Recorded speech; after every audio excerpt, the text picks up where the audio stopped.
A história de Amã, descrita no livro de Ester, capítulo 3, versículos 1 a 14, não é apenas um relato isolado de perseguição, mas um retrato simbólico da batalha cósmica que envolve o povo de Deus em todos os tempos.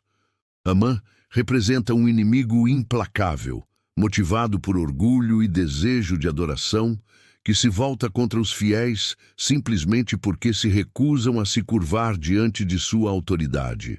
Esse conflito revela algo muito mais profundo. O mesmo espírito de rebelião que encontramos em Satanás desde os seus primórdios. Em Ezequiel, capítulo 28, versículos 11 a 15, e Isaías, capítulo 14, versículos 12 a 15, vemos como Lúcifer se exaltou, desejando o trono do Altíssimo. Tal como Amã não suportava a fidelidade de Mordecai ao seu Deus, Satanás não suporta ver seres humanos permanecendo leais ao Criador, desafiando suas pretensões de domínio e glória.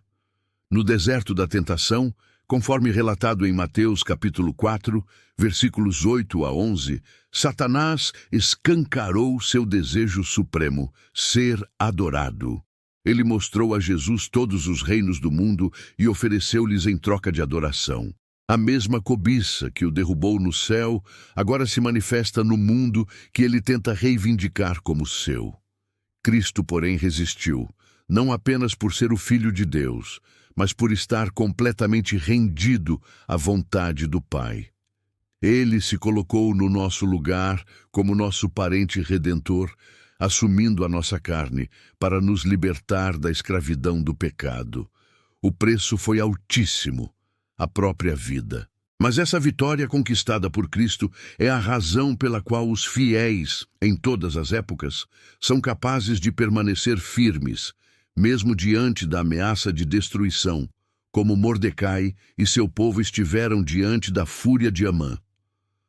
Avançando até o Apocalipse, nos capítulos 12, versículos 14 a 17 e 13, versículo 15, observamos a intensificação desse conflito nos tempos finais. Satanás, simbolizado pelo dragão, persegue a mulher, figura da igreja, e especificamente os que guardam os mandamentos de Deus e têm o testemunho de Jesus. A semelhança com a perseguição contra os judeus no tempo de Ester é inegável.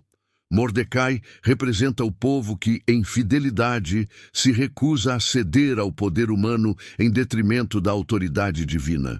Amã, por sua vez, prefigura o sistema de poder final, que, segundo Apocalipse capítulo 13, levará o mundo à adoração da besta, estabelecendo um decreto de morte contra os que se recusarem a participar desse culto forçado.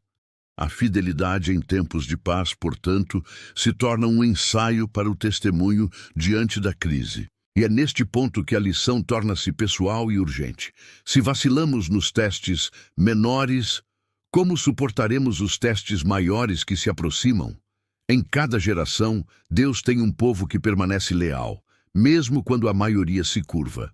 O livro de Ester mostra como, em meio ao decreto de extermínio, uma mulher ousou interceder com coragem e fé.